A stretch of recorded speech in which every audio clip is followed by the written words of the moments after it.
Bien, bonjour, bonjour tout le monde. Ça me fait bien plaisir de vous accueillir par cette magnifique journée des printemps, finalement, à Montréal. Je dirais que c'est la deuxième. Mon nom est Isabelle Orellana, je suis donc la directrice du Centre de recherche à l'éducation et formation relative à l'environnement et à l'éco-citoyenneté. Puis cette activité, ce séminaire d'aujourd'hui fait partie donc des activités annuelles de notre programmation scientifique. Et nous avons aujourd'hui le plaisir d'accueillir deux invités des marques qui viennent d'ailleurs, de loin, de l'Europe. En fait, nous avons avec nous M. Morange, M. Arnaud Morange et M. Frédéric Lemarche, que ma collègue Sylvie Jochems de l'École de travail social vous présentera. Merci. Merci Isabelle. Je suis vraiment contente d'être ici pour animer en fait, animer plutôt lui donner la parole, et donc je ne prendrai pas beaucoup de temps. Donc, je suis Sylvie Jochems, je travaille à l'école, je suis professeure à l'École de travail social de l'UQAM, et j'ai vraiment le plaisir de collaborer avec le Centraire. Alors, il faut dire qu'en travail social, c'est quand même assez inusité d'avoir des collaborations entre des domaines de l'environnement, dit axé sur les questions environnementales, et le travail social. Et d'autres choses, donc ici, aujourd'hui, j'ai une étudiante qui est parmi nous, Geneviève, il y en a trois autres qui seront peut-être en ligne, mais tout ça pour dire que cette question intéresse de plus en plus d'étudiants et d'étudiantes au deuxième cycle, au troisième cycle d'études, qui s'intéressent à cette articulation entre travail social et environnement naturel, en guillemets.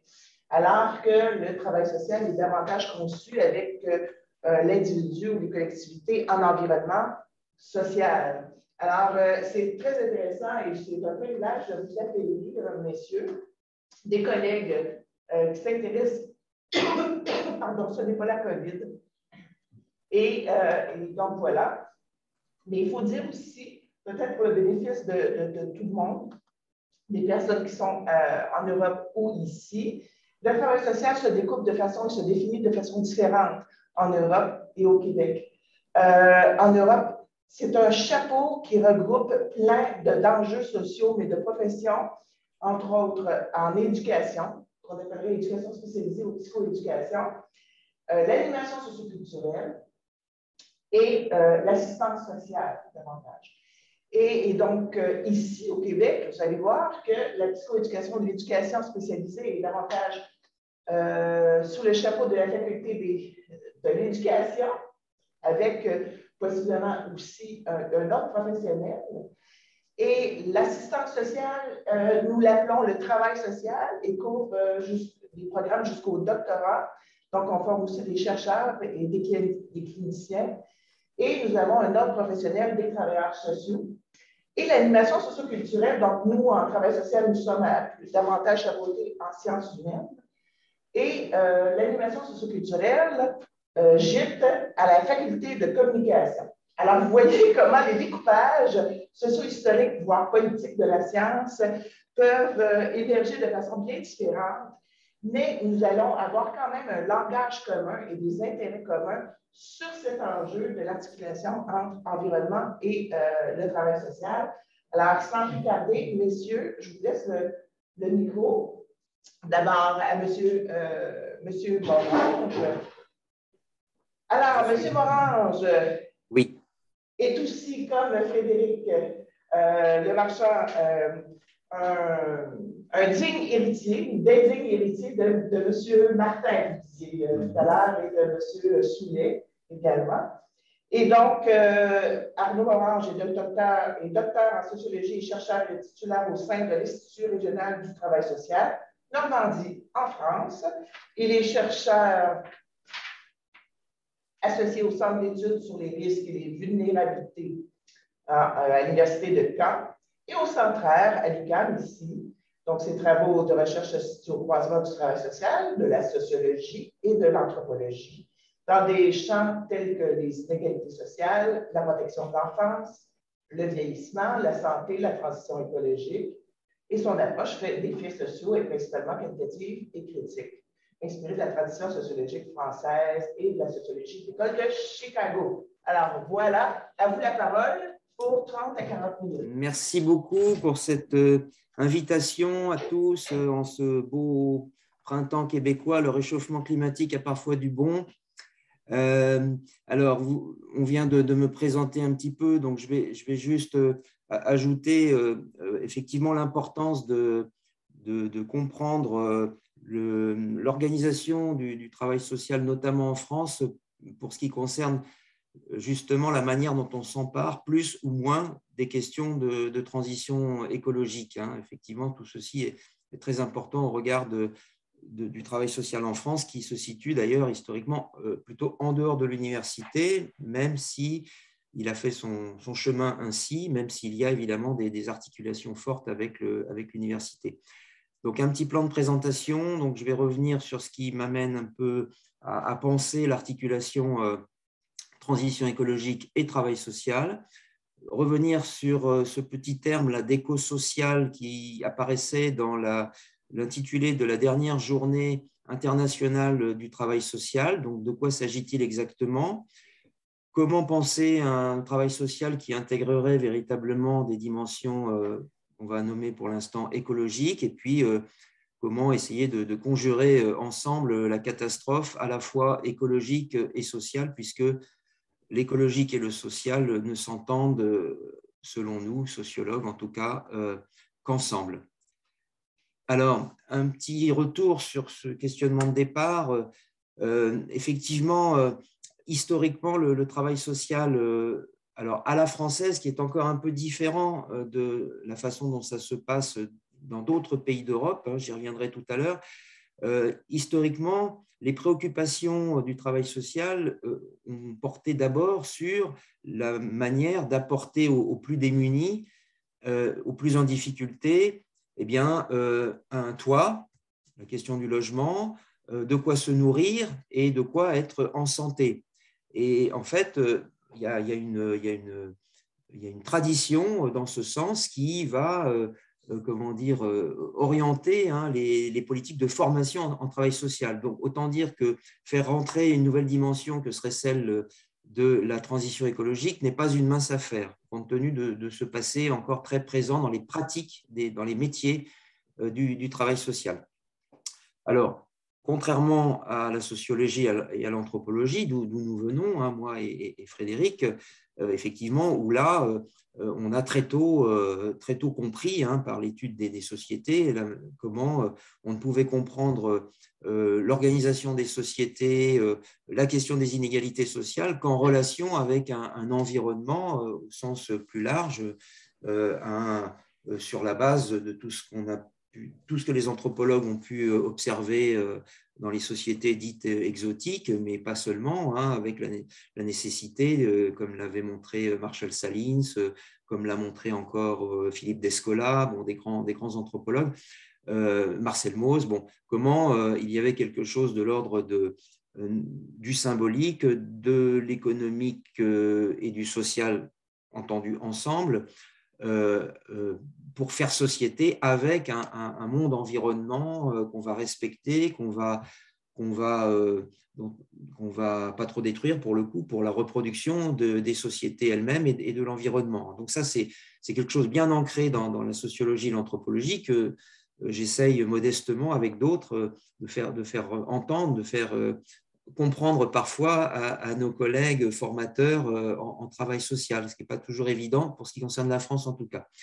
Malgré tout, un petit frémissement de ce côté, avec de plus en plus des terminologies qui arrivent, avec cette journée mondiale, par exemple, du travail social, co-construire un nouveau monde dit éco-social pour ne laisser personne de côté. Donc, on commence à avancer sur ces questions d'associer les questions environnementales au sens large et l'humain. Hein. Et puis, une initiative dont j'ai été moi-même un peu à l'origine avec une quinzaine d'autres collègues en Europe, dans notre grosse association de travail social qui s'appelle ESSW. Donc, on a créé un groupe d'intérêt dans cette grosse organisation qui s'appelle Ecological Social Work, in Social Work Education.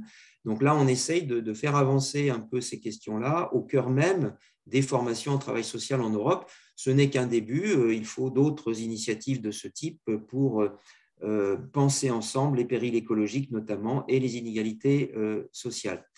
Alors là, il y a beaucoup de textes, mais c'est simplement pour vous montrer à quel point on est un petit peu en défaut en France pour ce qui concerne les questions de transition écologique dans le monde du travail social. Ceci est j'ai repiqué ici la définition officielle gouvernementale du travail social, qui d'ailleurs n'existait pas avant 2017.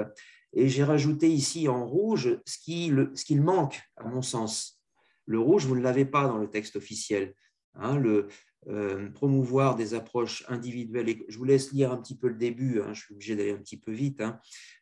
Promouvoir par des approches individuelles et collectives le changement social, le développement social, et moi j'ajouterai ici la transition écologique, la santé et la cohésion de la société.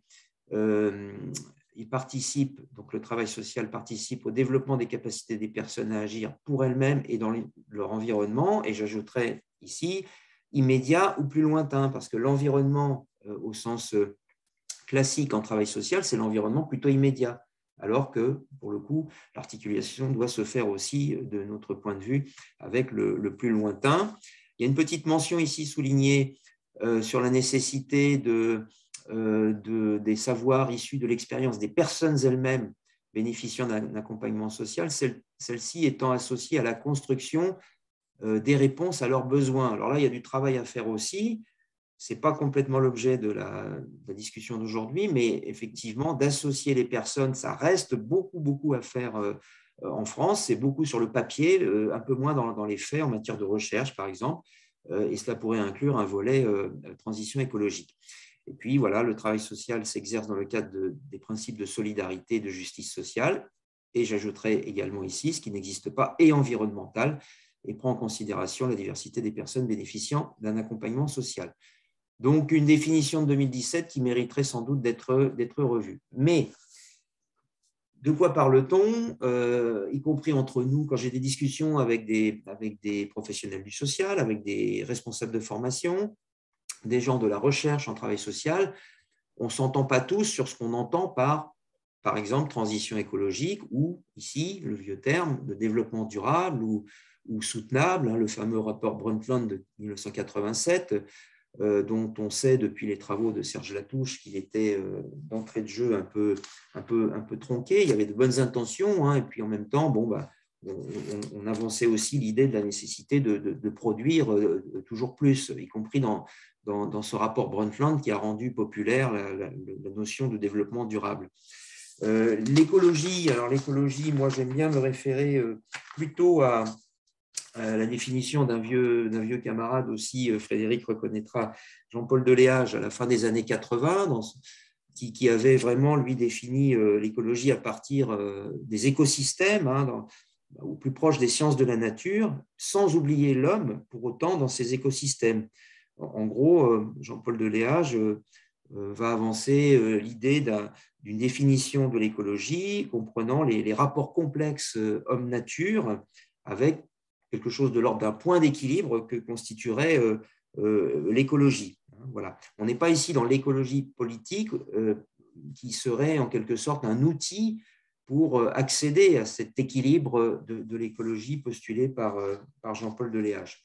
Alors l'environnement, c'est pareil, une notion qu'on entend beaucoup et qui pourtant se situe à des échelles extrêmement différentes. Alors, y compris dans le travail social, parfois l'environnement peut se situer à une échelle très rapprochée, au sens presque de l'ergothérapie, c'est-à-dire l'environnement immédiat, la manière dont on va se glisser, on va composer avec cet environnement immédiat, par exemple pour des personnes avec des déficits importants. Mais on peut aussi penser l'environnement au sens beaucoup plus large, tout ce qui va en quelque sorte entourer l'homme et ses activités, ce qui en fait d'ailleurs un terme un peu contradictoire avec l'écologie, puisque c'est finalement l'homme qui reste plutôt au centre de cet environnement là où l'écologie entendrait un peu les deux véritablement ensemble.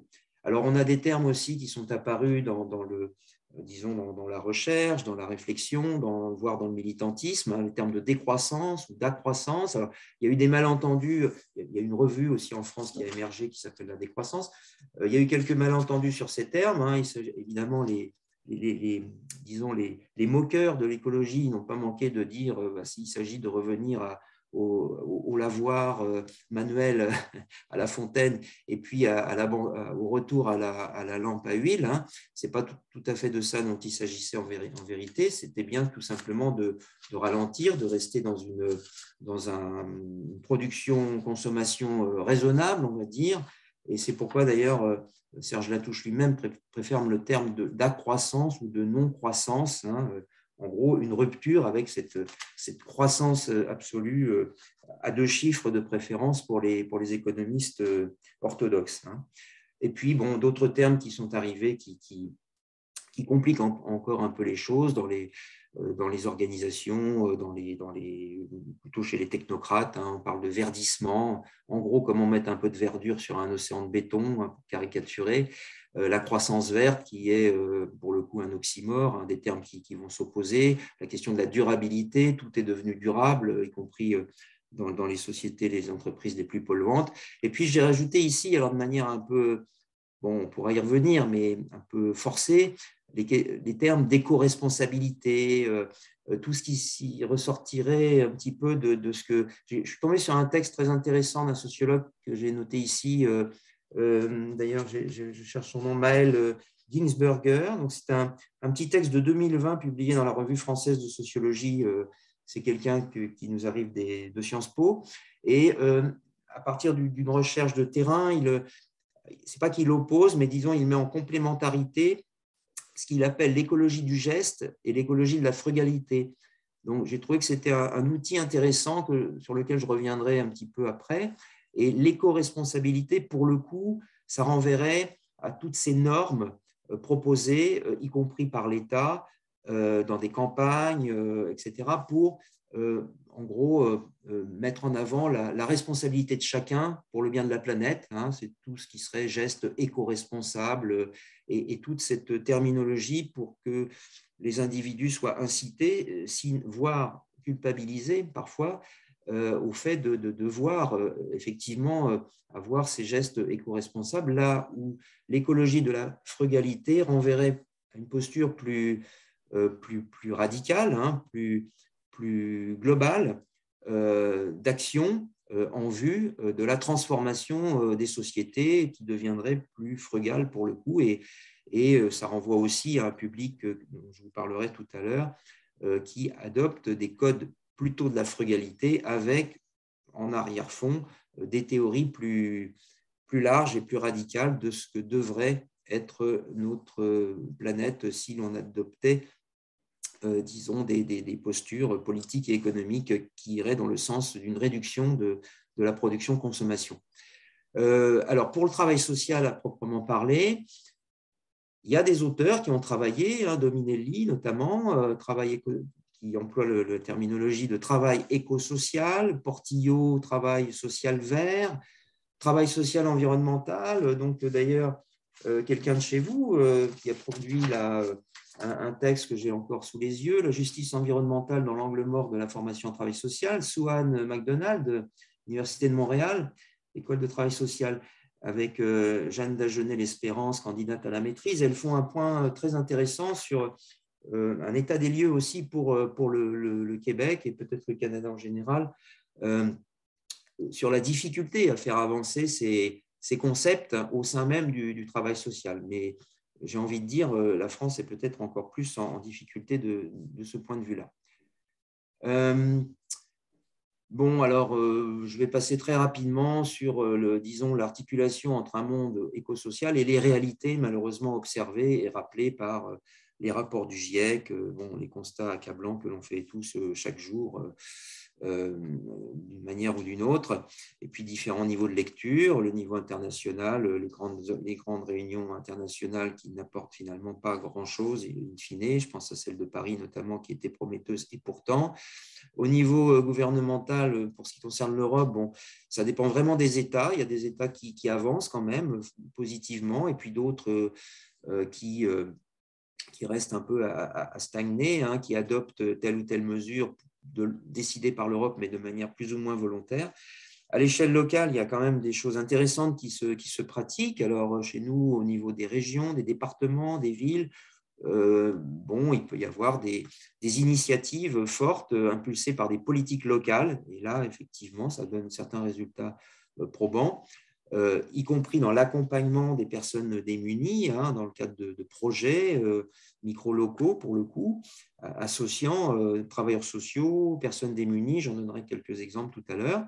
Et puis des actions plus citoyennes, des initiatives en réseau, la fameuse part du colibri de Pierre Rabhi, avec les limites qu'on peut trouver à cette approche micro, on va dire, ou citoyenne, qui a toute sa raison d'exister et sa puissance, mais qui reste une puissance relative au regard des enjeux internationaux absolument déterminants. Mais pour le coup, donc, on peut quand même imaginer une complémentarité entre ces différentes approches, voire, ça reste en débat, en discussion, une impulsion venant éventuellement de la part, par exemple, des citoyens. Comment se situent les formations en travail social et le travail social de ce point de vue-là? Alors, différents niveaux d'intervention. Alors là, je ne vais pas pouvoir trop développer, c'est un travail qui est en cours. Je suis en train de collecter en fait tout ce qui existe en Europe du point de vue des formations en travail social et de ce qu'elles proposent en termes de ce qu'on pourrait appeler globalement la transition écologique. Alors, dans les pays du nord de l'Europe, je pense à la Suède, à la Finlande, même à l'Allemagne aussi, bon, beaucoup de choses se font d'un point de vue théorique même. Ça ne se limite pas. Donc, il y a des cours, véritablement, beaucoup plus larges. J'évoquais Jean-Paul Deléage tout à l'heure, ou des approches plus générales en anthropologie. Tout ceci peut être enseigné selon différentes modalités dans les pays plutôt du nord de l'Europe. En France, on reste dans 3 niveaux d'approche, on va dire. Un engagement alors, un peu personnel des travailleurs sociaux sur le terrain, qui sont dans une démarche un peu individuelle, comme ça, de promotion de justice sociale à travers les questions ou avec les questions environnementales, mais ce n'est pas toujours le cas. Plus traditionnellement, ce qui se joue en France, ce qui se fait, ce sont des actions d'insertion par le travail en intégrant alors des ressources locales, la récupération, le recyclage, la valorisation, tout cela allant dans le sens d'une meilleure estime de soi, hein, pour les personnes concernées, comme on les nomme chez nous, globalement, ou les usagers, si l'on veut. Ou bien encore, alors ça, on trouve des enseignements même, des temps dans les écoles en travail social, des techniques qui vont plutôt se référer à l'environnement immédiat dont je parlais tout à l'heure, bien-être du corps et de l'esprit, épanouissement de soi dans l'espace, tout ce qui se rapprocherait de ce qu'on a appelé le Person and Environment Paradigm, hein, donc des pratiques comme ça qui renverraient plus à la psychologie sociale finalement, mais qui ne sont pas tout à fait dans la dynamique que ce que nous souhaiterions, en tout cas pour le groupe européen, là, impulser dans les écoles en travail social. Alors, concernant le public lui-même de l'intervention sociale, je vais revenir, mais rapidement, parce que j'ai déjà eu l'occasion d'en parler, y compris ici à Sherbrooke et ailleurs, et à Montréal aussi. Je vais revenir très rapidement sur une étude que j'ai pu conduire, qui s'appelait Gaspirapa pour l'acronyme, mais en 2 mots, parce que je vais aller rapidement aux conclusions, allant dans le sens parce que les résultats de cette étude me paraissent d'autant plus pertinents maintenant. Donc, il s'agissait en fait d'aller à la rencontre de personnes plutôt démunies, mais quand même avec un minimum de ressources, mais disons la frange qu'on appellerait les classes populaires, hein, en France, pour essayer de mesurer leur relation, leur rapport aux questions d'écologie et de gaspillage. Bon. Il s'agissait d'une étude à la fois qualitative et quantitative, hein, beaucoup de de questions ouvertes, même dans le questionnaire, avec de mémoire 160 répondants, et puis une 35 ou 40 entretiens, en utilisant nos réseaux du travail social pour aller vers des personnes très, très, très variées. Alors, j'ai mis ici, il y a un article qui est paru dans la revue, justement, éducation relative à l'environnement, donc vous pouvez retrouver ça facilement, les résultats, en tout cas une partie de l'étude. Néanmoins, alors là, il y a beaucoup de textes, je vais simplement m'attarder, j'ai extrait deux, trois commentaires des répondants. On peut voir le gras. Là, on serait dans l'écologie du geste pour cette partie-là. On joue tant économiquement qu'écologiquement sur la consommation électrique, les ampoules faible consommation, moins de lampes allumées, on débranche les appareils, etc. On est végétalien, on ne consomme que des légumes que l'on achète à un producteur. Bon, un tas de commentaires allant dans le sens de petits gestes du quotidien pour une frange importante du public qu'on a rencontré, qui allait, alors c'est toute la difficulté, qui allait dans le sens donc des économies de moyens, la nécessité absolue qui les oblige aussi à avoir ces comportements et attitudes de consommation, mais pas seulement, puisque parmi beaucoup d'entre eux, il y avait aussi une conscience écologique vraiment naissante ou déjà établie, ce qui nous a fait dire que, dans nos résultats, que ce public dit pauvre, entre guillemets, était tout autant sensible à ce qu'il voyait se dérouler sous nos yeux, la catastrophe écologique, que le reste de la population, en réalité. Qu'il n'y avait pas un public uniforme comme ça, les pauvres qui raisonnent de telle et telle manière, mais il y avait bien une très grande hétérogénéité des pratiques. Je vais en dire un mot dans les conclusions. Donc, encore d'autres exemples, voilà, sur les échanges de services, sur le fait de ne pas gaspiller, notamment l'alimentaire, de faire durer les objets, l'ordinateur. Voilà, des gens qui essayent de vivre modestement parce qu'ils le doivent, du fait de leurs faibles ressources, mais aussi en faisant quelque chose au titre de l'accompagnement de la transition écologique. Et puis d'autres sont beaucoup plus dans ce que j'ai appelé l'écologie de la frugalité, c'est-à-dire beaucoup plus déterminés, voire militants. On va dire que ça représente peut-être 15 à 20% de ceux que nous avons rencontrés. Et alors eux, ils sont beaucoup plus déterminés pour transformer la société elle-même, remettre en question le capitalisme avec ses enjeux de production-consommation. Et ils visent quasiment, j'en ai rencontré dans nos campagnes françaises, qui sont quasiment déjà en système véritablement autonome, au sens d'Illich aussi, et qui revendiquent d'ailleurs un support théorique, sachant qu'évidemment, il est beaucoup plus facile, en tout cas en France, de s'en sortir de ce point de vue-là, sous une forme autonome, à la campagne qu'à la ville. Alors, les conclusions de l'étude, pour alimenter un peu nos discussions à suivre, sont les suivantes. On a souvent montré comme mauvais élève le public de l'action sociale, à savoir un peu le public pauvre. En gros, que ce public serait un mauvais élève, les gens ne feraient pas attention à ce qu'ils font, à ce qu'ils consomment, etc. Alors, de fait, du fait de leurs faibles ressources, ils sont quand même peu producteurs de CO2, mais ils sont aussi concernés par les questions environnementales et le réchauffement climatique.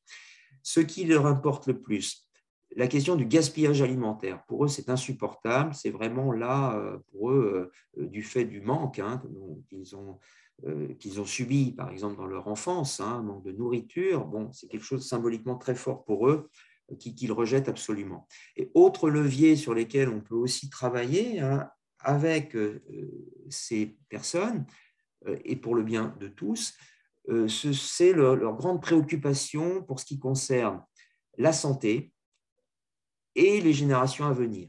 Ça, c'est vraiment un levier, on n'y pense peut-être pas assez souvent dans les problématiques, dans les questionnements pour aller vers une transition écologique, de mettre en avant les questions de santé, car effectivement, ces questions sont quand même très présentes, en tout cas dans l'esprit du public que nous avions interrogé. Une véritable conscience écologique émergente,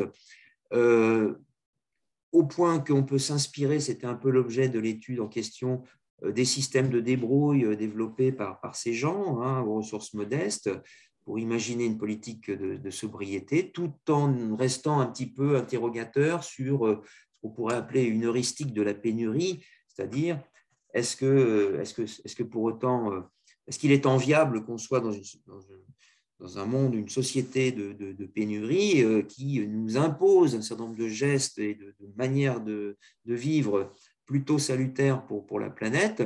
Est-ce que c'est salutaire ou pas? Jusqu'à quel point? Bon, ça pose de vraies questions, hein. Il suffit de voir l'exemple cubain, par exemple, leurs difficultés. Alors, ils se sont adaptés, certes, mais en même temps, à quel prix? Ou bien, dans la situation dans laquelle se trouve actuellement l'Ukraine ou la Russie, même à terme, bon, qu'est-ce qu'on peut, est-ce que cette pénurie est salutaire et comment on pourrait en tirer néanmoins peut-être les meilleurs enseignements possibles au titre de la transition écologique malgré tout. Quelques actions que l'on peut conduire là dans notre école de travail social, à titre d'exemple, pour vous montrer malgré tout ce qui se fait. Donc, alors moi, au titre de responsable de la recherche, j'organise un certain nombre de journées, de séminaires, donc des journées auxquelles d'ailleurs Frédéric Lemarchand a participé, alimentation, citoyenneté, territoire. Et là, on voit bien en faisant venir des acteurs de terrain, des politiques, des travailleurs sociaux, des associations, que quelque chose vraiment se fait, hein, en relation avec les cantines scolaires, des choses comme ça. Les jardins partagés, on en a avec le centre d'action sociale de notre ville, mais aussi au sein même de notre Institut régional du travail social, on a les formateurs se sont emparés avec les étudiants d'un jardin au sein même, jardin potager au sein même de l'IRTS, un travail avec les ressourceries, et puis des grandes fêtes, on va dire, associant plein d'associations, construites cette fête-là avec les personnes dites concernées, hein, de plein d'associations. Ça s'appelait le Hameau des Possibles dans la ville de Caen, avec un tas de stands pour appeler aussi la population générale à participer, à être en lien avec les personnes démunies en situation de handicap, etc. Une petite conclusion provisoire, vous voyez, j'ai promis de ne pas être trop long pour qu'on ait le temps de discuter. Quelles seraient les conditions pour que le travail social contribue à réduire un peu la catastrophe écologique? Jusqu'où l'engagement dans les métiers? C'est toute la difficulté qu'on a en France, que les formations, par exemple, en travail social, sont quand même établies par les ministères et avec un calibrage spécifique. Et toute la difficulté, c'est d'arriver à jouer avec ce calibrage qui n'inclut pas nécessairement des aspects écologiques, de jouer aux marges avec ces programmes qu'on doit respecter, hein, pour l'obtention du diplôme d'État, d'éducateurs spécialisés, d'assistantes de services sociaux, etc. Les TISF, c'est-à-dire ce sont des personnes qui interviennent au domicile des personnes en difficulté pour les aider sur la gestion de leur quotidien, des achats, etc. Elles peuvent un peu plus aller du côté de la transition écologique si l'on veut, mais ça reste très difficile. Il faudrait pour cela qu'un gouvernement, mais ça ne semble pas en prendre la direction, prennent à bras-le-corps ces questions environnementales et écologiques pour que les programmes, y compris en travail social, puissent changer. Une articulation nécessaire donc entre les institutions, l'action associative, les travailleurs sociaux, la recherche. Bon, ça, c'est ce qu'on essaye de construire, en tout cas au niveau de ma propre institution. Mais on voit bien que les décisions restent quand même institutionnelles et politiques majoritairement si on veut obtenir des transformations majeures. Pourtant, le travail social, dans ses valeurs, hein, peut vraiment agir pour la reconnaissance, la dignité, l'éducation, la santé, l'égalité en droit et en fait, en tenant compte évidemment des questions écologiques au sens de la définition que j'en ai donnée tout à l'heure. Néanmoins, chacun, depuis sa place, son statut, peut agir, dont les personnes concernées. Alors là, on essaye d'avancer aussi. Moi, je vais vraiment essayer désormais de ne plus réaliser uniquement mes travaux de recherche de terrain un petit peu à l'ancienne, avec le chercheur qui maîtrise les outils, etc. Mais même si c'est difficile d'associer des personnes en difficulté. D'ailleurs, il y a un programme de recherche auquel je vais répondre bientôt, où d'entrée, il faut avancer avec une association et des personnes en difficulté et les chercheurs et tout ce monde-là ensemble dès la construction du projet. C'est toute la question globalement de l'articulation entre les actions citoyennes et les décisions politiques. Mais voilà, là, on reste dans…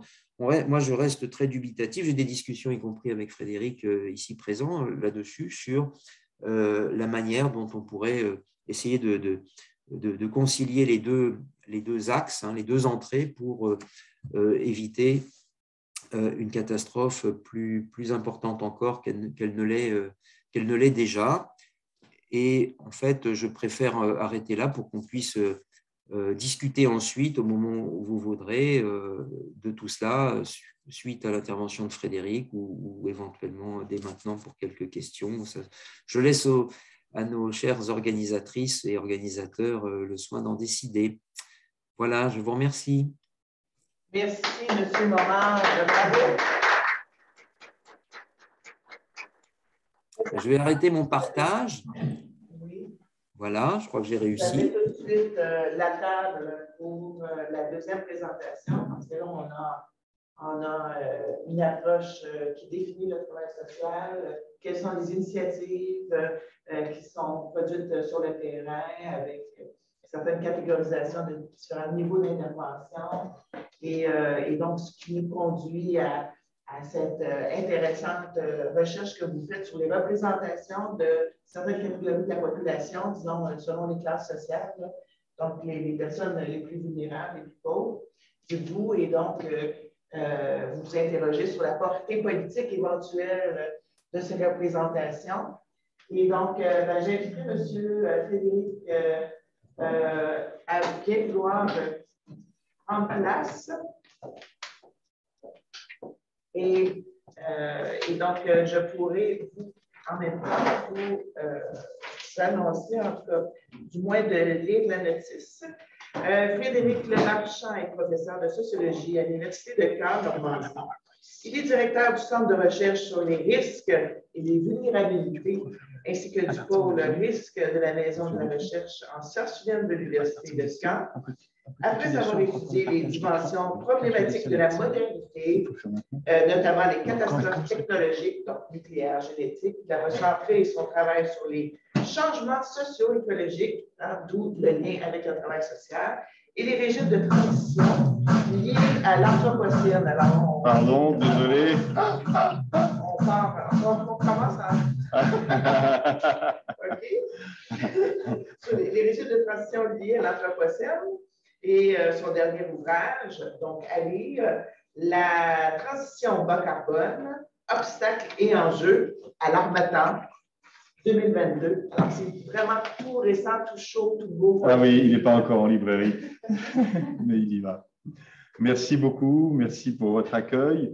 Désolé pour le trouble. J'ai fait un PowerPoint, vous voyez, un peu audacieux, mais bon, tout d'abord, merci de votre accueil. C'est toujours voilà, un grand plaisir de traverser cet océan qui nous sépare et qui nous rassemble. Et voilà, on a un lien particulier, évidemment, avec le Québec, la langue, qui est aussi le véhicule de la pensée. Et donc, ça, c'est quelque chose qu'il ne faut pas négliger. C'est très important. Alors, j'ai envisagé de revenir, comme l'indique mon PowerPoint un peu humoristique, mais c'est pour parler de choses très sérieuses, à l'épisode 1, puisque je savais qu'Arnaud Morange allait, lui, traiter des questions sociales et des liens entre les questions écologiques, le travail social et la société d'une manière générale, comme institution. Pour ma part, je suis professeur de sociologie, mais je ne parlerai ni du travail social, ni de sociologie, tout en parlant de tout ça, évidemment, tout le temps, mais en creux. Je pensais revenir aux grands enjeux, disons, écologiques qui attendent les sociétés, oui, merci, qui attendent nos sociétés et revenir à des fondamentaux, parce que je pense qu'aujourd'hui, nous avons franchi un cap. Ça fait 30 ans que je travaille sur des questions écologiques comme Arnaud Morange, que nous sommes aussi, avec notre collègue et amie québécoise Louise Vandelac, au fond des lanceurs d'alerte, que l'on interpelle le pouvoir, les institutions sur l'importance, la gravité de ces questions. Mais aujourd'hui, la gravité des questions est telle que c'est ni plus ni moins le sort de l'humanité non pas simplement comme genre humain, mais comme espèce qui est en jeu. Comme vous le savez tous, nous savons, mais en fait, nous ne savons pas très bien quoi faire de cette question qui n'est plus une question sociale, mais une question métaphysique, tout simplement. Donc, moi, j'ai travaillé beaucoup sur la question de la catastrophe, la catastrophe, l'effondrement, le collapse. J'ai passé beaucoup de temps à Tchernobyl, un peu à Fukushima aussi, à essayer de comprendre les conditions de vie dans les zones contaminées, mais je pense qu'aujourd'hui, nous sommes tous, d'une certaine manière, à la fois dans une espèce en sursis, et ça, c'est quelque chose qui a été pensé dans les années 50 par le philosophe Günther Anders, qui a été le mari d'Hannah Arendt, et c'est une pensée à laquelle je me référerai en fin d'exposé, mais pour en arriver là, c'est-à-dire à la question de l'effondrement, il va falloir faire un petit détour sur des données, disons, scientifiques disponibles et construire une sorte de raisonnement pour montrer au fond les impasses dans lesquelles nous nous trouvons, je veux dire nous, société occidentale, mais le monde mondialisé aussi, le monde de la mondialisation, impasse du capitalisme, mais aussi impasse écologique de ce qu'on appelle le développement, fut-il durable, et que tout ça, donc évidemment, conditionne, détermine la société tout entière, et donc finalement, au fond, le sort de chacun et toute l'intervention sociale, parce qu'il en faudra, je vous assure, pour affronter ces difficultés. Donc je vais passer, je n'ose plus lancer, je voulais mettre un générique, mais qui n'est pas celui que j'ai prévu. Vous avez compris que la référence à Star Wars, c'est pour montrer aussi le côté complètement, comment dire, science-fictionnel, au fond, de cette affaire. Alors, je reviens au rapport Meadows. Vous savez, c'est à la fin des années 60, quand les premiers ordinateurs ont permis de modéliser, calculer les tendances au MIT. Danny Meadows, économiste, peut-être ces choses vous sont un peu familières, hein, il est connu, ce rapport, a modélisé l'avenir du monde et de la population mondiale en particulier à partir de 5 tendances. Donc la population, les productions industrielles, les services par tête, la nourriture et les énergies non renouvelables. Nous sommes aujourd'hui ici, à peu près. Hein, et puis ça, c'est Meadows, au début des années 70, il avait cette connaissance des courbes, disons, continues. Donc il avait donc des courbes croissantes avec des énergies non renouvelables, des ressources non renouvelables qui allaient commencer à décroître de manière sérieuse. Mais pour le reste, on était dans les années des 30 glorieuses de la croissance généralisée, avec une population mondiale qui s'accroît aussi. Depuis 70, on a cette connaissance. Ça, c'est le temps qui s'est écoulé depuis le rapport. Et donc, on a devant les yeux le premier modèle économique un peu durable qui a montré la capacité à faire ses preuves et qui colle un tant soit peu à la réalité. Tous les autres systèmes, disons, de modélisation économique se sont complètement trompés. Mais voilà ce que projette l'analyse de Meadows qui, simplement, réintroduit des données écologiques dans l'évolution tendancielle, la prospective, on peut dire, mondiale.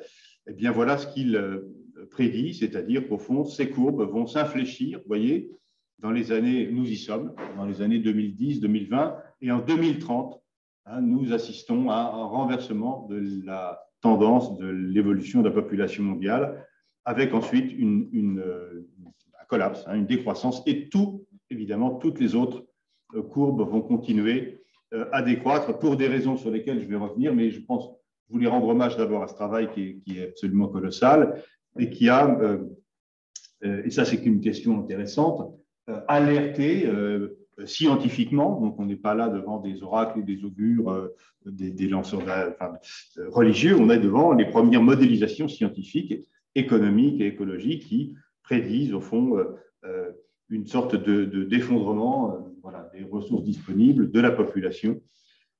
Et ce qui est intéressant, donc ça fait quand même 70, vous voyez, 50 ans presque que donc, ces questions sont posées, sont travaillées, sont connues, et 50 ans que nous sommes au fond dans une inaction, pour ainsi dire, presque totale, puisque le développement durable, vous l'avez compris, c'est la question de la durabilité du développement qui est posée, mais ce n'est pas en produisant, j'allais le dire, des 4x4 électriques hein, remplis de batteries au lithium qu'on va résoudre le début du commencement d'un problème écologique.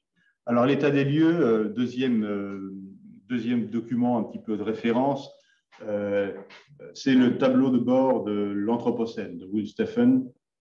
C'est une publication d'il y a une dizaine d'années et qui a marqué donc, cette réflexion, notamment chez des géologues ou des biogéologues, sur l'opportunité de rebaptiser la période géologique dans laquelle nous nous trouvons. C'est-à-dire pour la première fois dans l'histoire de l'humanité, on peut dire les forces libérées par les forces prométhéennes libérées par les activités industrielles depuis, en gros, 1750. 1750, c'est en gros l'invention de la machine à vapeur et notre entrée dans l'ère du carbone.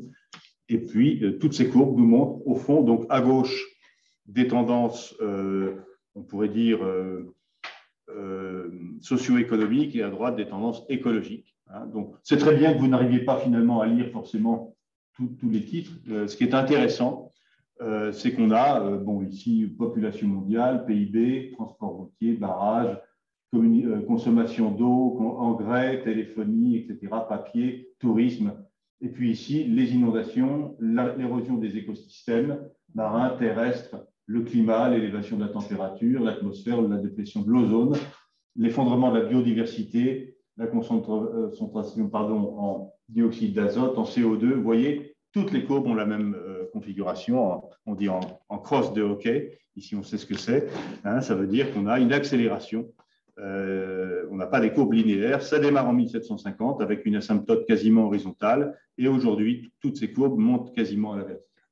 Voilà. Donc ça, c'est annonciateur des points de rupture, ce qu'on appelle des tipping points. On a devant nous le tableau de bord. Vous voyez, c'est intéressant parce que si on prend un seul indicateur, on va dire, au fond, on peut s'intéresser à l'agriculture ou à la santé ou au transport ou à l'énergie, etc. Là, on est aux commandes du Boeing et on a tous les indicateurs. Très important, cet outil de tableau de bord. On peut les rendre dynamiques, etc. Et à partir du moment où on a tous les indicateurs dans le rouge, on peut commencer à se poser des questions sur la durabilité du développement, y compris du développement durable, puisque ça fait quand même, comme l'a rappelé Arnaud Morange, depuis 1987 que nous sommes censés entrer dans une politique qui était censée apporter des solutions et on n'en voit pas venir.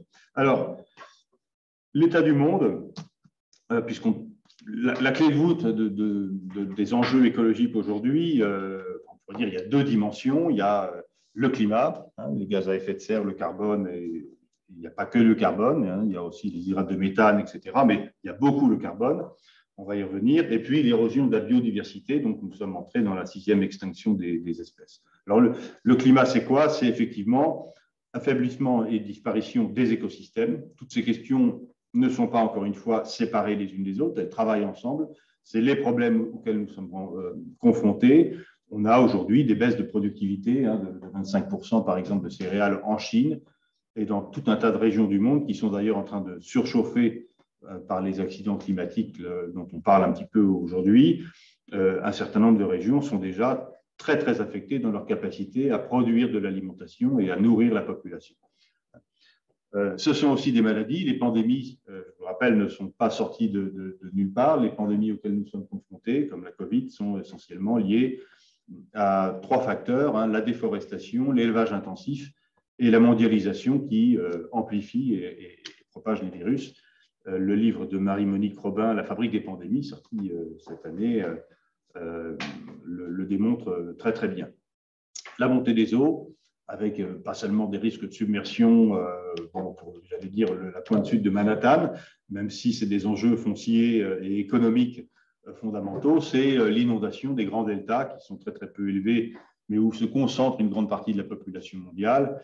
Là aussi, 1,5 milliard de réfugiés climatiques attendus uniquement avec la montée des eaux. Je ne parle pas des zones qui deviendront inhabitables par la chaleur, mais on peut aller jusqu'à 3 milliards d'ici la fin du siècle de réfugiés. Vous voyez, quand il y en a quelques centaines de milliers qui traversent les océans, la Méditerranée, etc., ce que ça produit comme effet politique. Si vous mettez 3 milliards de gens sur les routes sans destination, parce qu'on ne pourra pas revenir là, dans les endroits qui sont devenus inhabitables, on arrive à une situation qui n'est même pas commensurable ou imaginable, sauf peut-être dans les films de science-fiction. Évidemment, vagues de chaleur, inondations, ça on commence à connaître ces phénomènes, mais on n'en est qu'au tout début. Hein.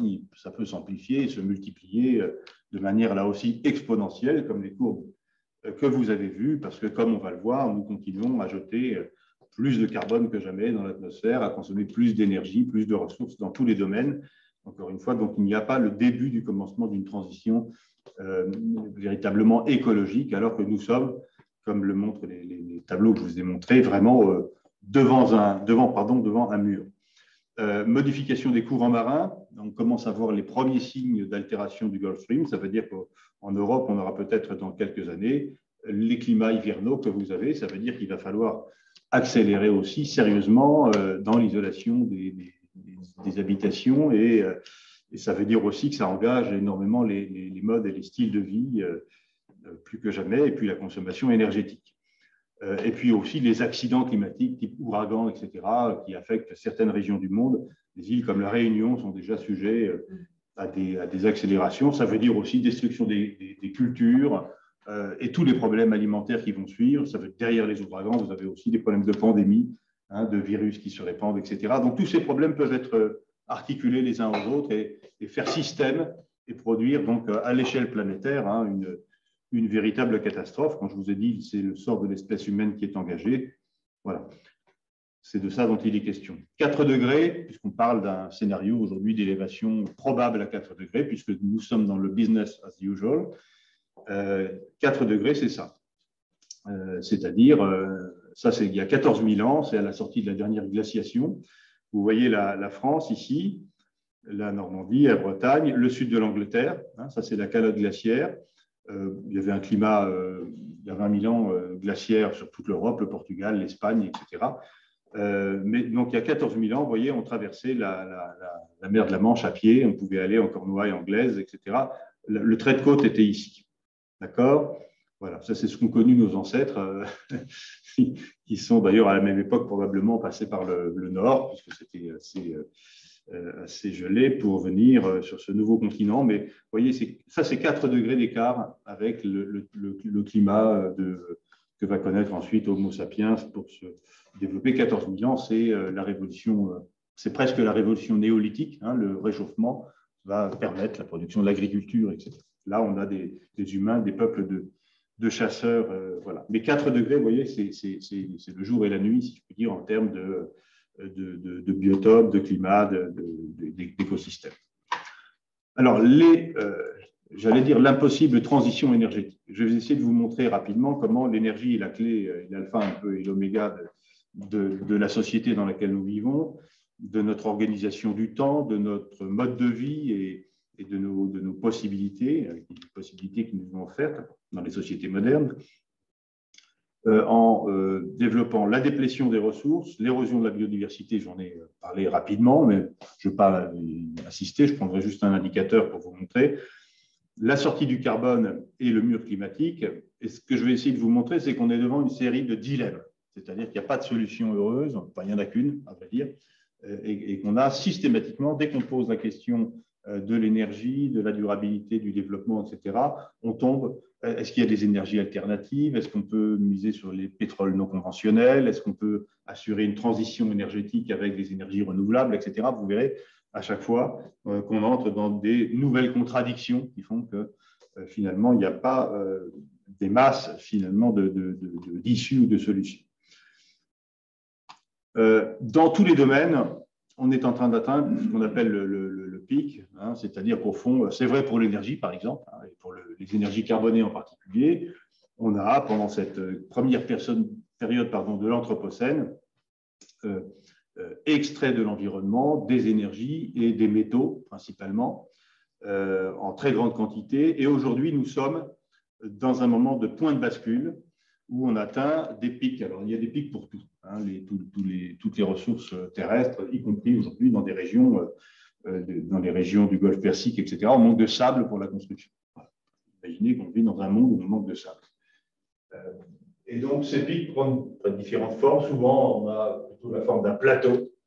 Hein, on a la forme d'un plateau, mais ce concept est intéressant parce que dans tous les domaines, on a cette même courbe de Gauss. On a consommé à peu près la moitié des ressources disponibles.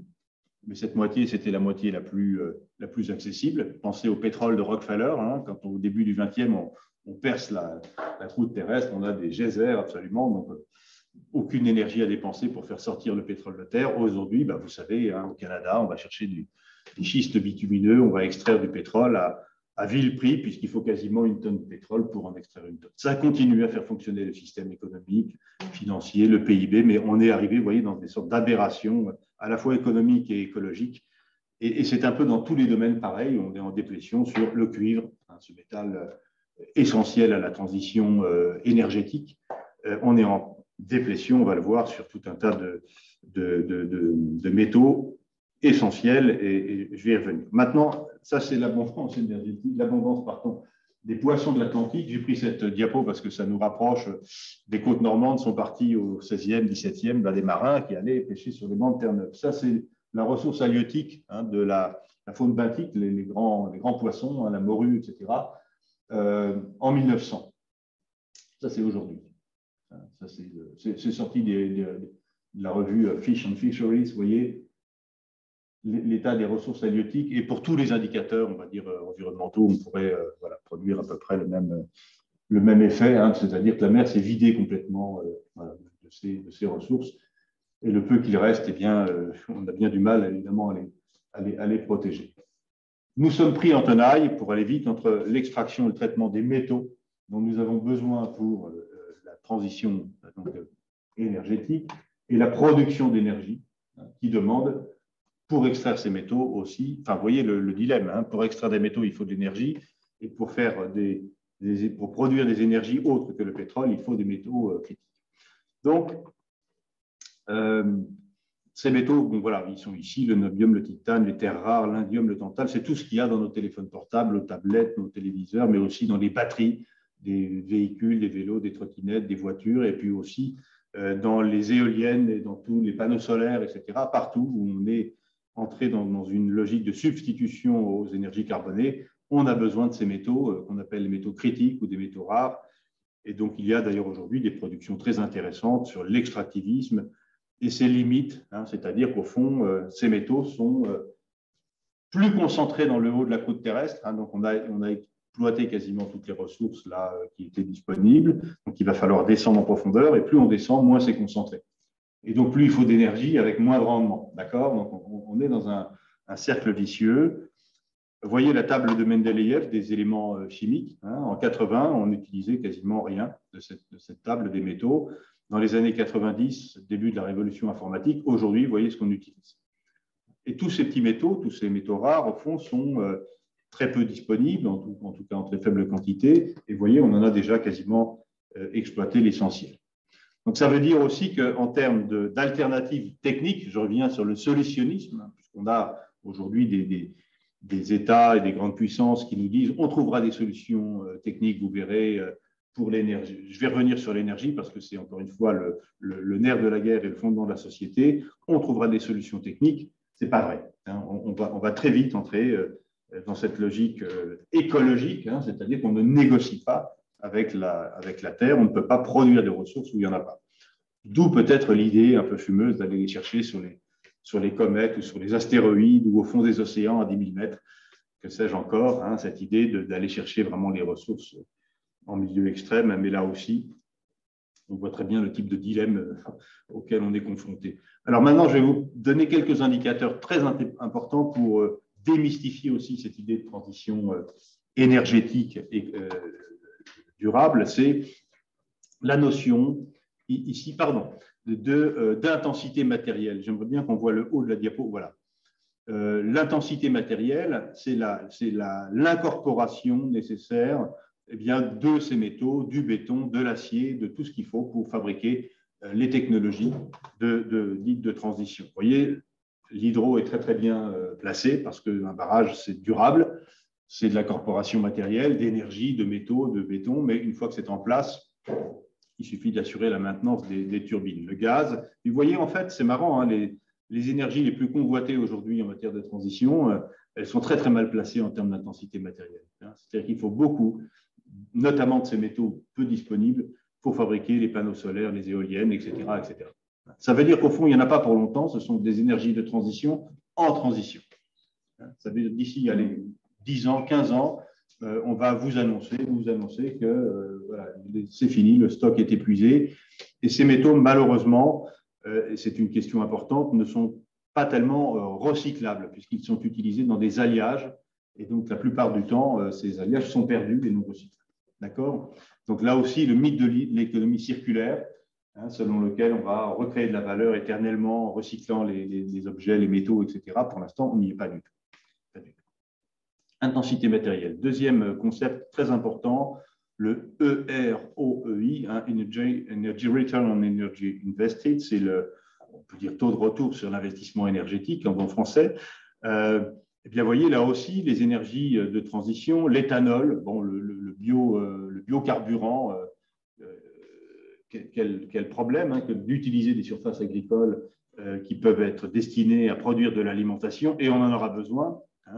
Oui, on en aura besoin pour produire du carburant pour nos gros véhicules, le biodiesel. On a ici, donc, vous voyez, des taux de retour énergétiques. J'ai parlé des schistes bitumineux de l'Alberta. Vous voyez, c'est toutes ces énergies qui se présentent aujourd'hui comme étant des énergies de remplacement du bon vieux pétrole, du bon vieux gaz, du bon vieux charbon, si je puis dire. Voilà, les pétroles conventionnels, vous voyez, on est là. Donc, on a un taux de retour absolument important, et plus on avance ici et plus ce ratio diminue. Voilà, c'est la quantité d'énergie ici qu'il faut investir pour obtenir le retour. Donc vous voyez, à partir, on va dire, des pétroles non conventionnels ici, toutes les énergies qui se présentent ici, et notamment les bioénergies, sont très très très mal placées, parce que pour obtenir des calories, si je puis dire, de ces cultures, il faut évidemment de la machinerie coûteuse, des engrais, des pesticides, et pour fabriquer tout ça, de toute façon, du pétrole. Donc, en arrière-plan, vous avez de toute façon une société qui continue à fonctionner aux énergies carbonées. Démystifier aussi, vous voyez, ces véhicules où on a placé partout des aimants, des moteurs électriques, etc. On a énormément incorporé ces technologies dans notre environnement quotidien, même la domotique, les maisons, etc. Tout ça, qui est présenté comme le chemin d'une transition écologique, n'est pas du tout le chemin de la durabilité. Alors maintenant, la clé de voûte, c'est l'énergie. Trois points très importants, je vais aller à l'essentiel. L'énergie, c'est le PIB. Et vous qui travaillez sur le social, c'est fondamental d'avoir cette idée en tête. On l'a assez peu développée, c'est-à-dire que l'économie a mystifié, si vous voulez, l'économie, les théories économiques. Tu me diras. En 20 minutes. 20 minutes, c'est bon. On a pensé longtemps que le travail et le capital étaient les facteurs de production, depuis Marx, qui était essentiel à la production de la valeur. Et en fait, pas du tout. Le premier facteur de production, c'est l'énergie. Et l'énergie, deuxième point de la démonstration, l'énergie, c'est le carbone. Aujourd'hui, les énergies renouvelables, c'est 3% de l'énergie produite, mais on va le voir dans le monde, l'essentiel de l'énergie produite. Et derrière le vecteur énergie électrique, alors pas au Québec, parce que vous avez les barrages, mais dans la plupart des pays du monde, pour faire de l'électricité à la base, puisque c'est un vecteur énergétique et non pas une énergie primaire. Il faut une énergie primaire, et à tous les coups, vous trouvez derrière l'énergie primaire le carbone, le gaz ou le charbon en Chine, etc. Et derrière l'hydrogène, je ne sais pas si vous avez entendu parler de ce vecteur énergétique, qui est un vecteur de vecteur. Avec l'électricité, on fait ce gaz qui permet de stocker l'énergie sous forme chimique. Là, on la restitue dans des piles à combustible, magnifique, merveilleux. On peut remplacer à nouveau le pétrole, etc., dont on doit se débarrasser pour faire rouler des véhicules, voler des avions, rouler des trains.